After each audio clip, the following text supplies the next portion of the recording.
In the Northern Hemisphere during late December, the days are at their shortest lengths and the nights are at their longest. For those of the pagan world, this has always been the greatest time of the year to celebrate and practice the works of darkness. The pagan calendar identifies this period as the winter solstice. It was during the pre-Christian midwinter pagan celebrations of Scandinavia's Norsemen where today's Christmas traditions began. As a means of honoring the pagan sex and fertility god Yule, a 12-day celebration during the month of December was inaugurated. A large single log considered to be a phallic idol was lit on fire and kept burning for 12 days. Animal or human sacrifices were offered in the fire on each of those days.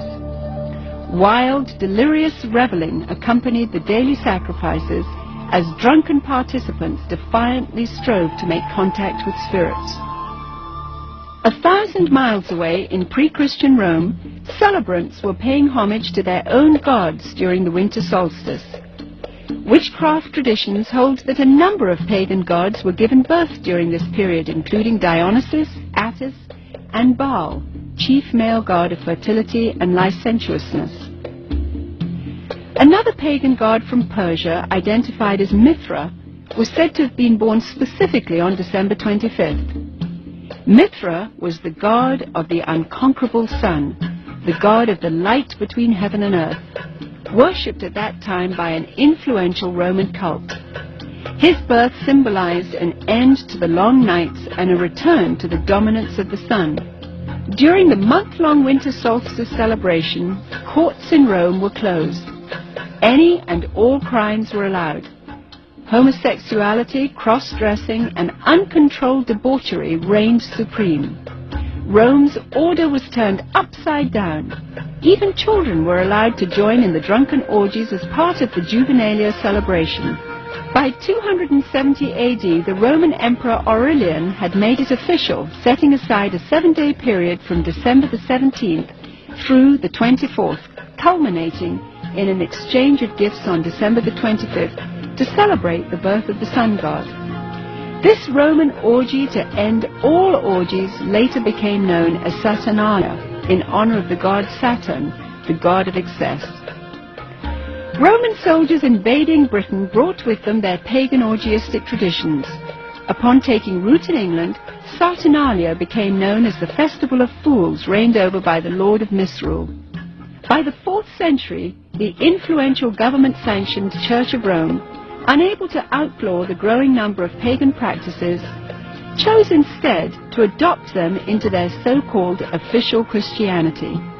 The Church believed this would attract more pagans to their fold. Up until this time, the birthday of Jesus Christ, the Jewish Messiah, had not been celebrated at all. Ignoring scriptures, however, indicating that the birth probably did not occur during the winter, the Church nevertheless confused biblical history and made Jesus' birthday coincide with the pagan god Mithra.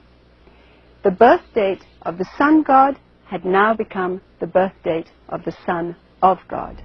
It was hoped that the pagan celebrations of Saturnalia would merge into this new legally sanctioned form of Christianity. The Church's practice of changing the dates of Christian events to coincide with pagan festivals continued, and by the 7th century, Pope Gregory I had ordered Augustine of Canterbury to incorporate any and all pagan practices and customs into the expanding Roman Catholic Church. During the Middle Ages, the debased Mardi Gras atmosphere of what was now known as Christ's Mass had reached a fevered pitch. Common practices included open sex in the streets, rioting, murder, and a number of pagan druidic Halloween rituals. This blood-drenched celebration got so out of hand that by 1652, following the execution of King Charles I, Christ's Mass was finally outlawed in England. A religious reform movement began sweeping the country, led by Puritan Oliver Cromwell. The Puritans took the biblical mandate seriously, which commanded that Christianity remain pure and separate from paganism. Despite their noble efforts, the celebrations simply went underground, and by 1656, after only 4 short years under the ban, the public's demand for the legalization of Christ's Mass had become insurmountable. The appointment of Charles II to the throne restored England's monarchy, and with it the celebration of Christ's Mass. The Puritans had lost England, but they held high hopes for the New World. When the first settlers came from England, they were, for the most part, Puritans. They came here for religious freedom. They came here to be free to worship God without a hierarchy and without the corruption of the organized church that they had known before. And when they came with the clear knowledge of the danger of these pagan practices that had become so dear to the hearts of their ancestors. Following England's lead in 1659, the colonies of America had likewise outlawed Christmas. For 200 years, the clergy in New England battled to keep the riotous celebrations honoring the pagan god Saturn from infiltrating the New World. The Reverend Cotton Mather had warned in a Christmas Day sermon in 1712, "Can you in your conscience think that your Holy Saviour is honoured by hard drinking, lewd revelling, and by a Mass fit for none but Bacchus or Saturn?" But the public's taste for sin and revelry persisted. In 1828, gang rioting during the Saturnalia-like Christmas celebrations got so bad that cities such as New York were forced to institute a professional police force for the first time in order to control the savagery. Christmas was not only not widely celebrated, in many cases, many places Christmas celebrations were actually outlawed. And this was because of the attitude of many of the churches who regarded it as primarily as a pagan celebration and as a reproach to the Lord. By the mid-19th century, American churches were the last remaining holdout in the war against the validation of Christmas. However, they too finally succumbed as a result of the efforts of the American Sunday School Society, who began advocating Christmas programs for children as a method of filling the pews. The Society argued that children could be taught about the birth of Christ through the reenactment of the Nativity.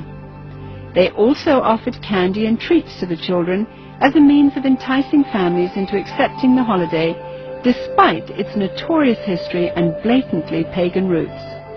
The successful technique of bribing children with candy would later be used on an unsuspecting American populace in the effort to promote the acceptance of the pagan rituals of Halloween.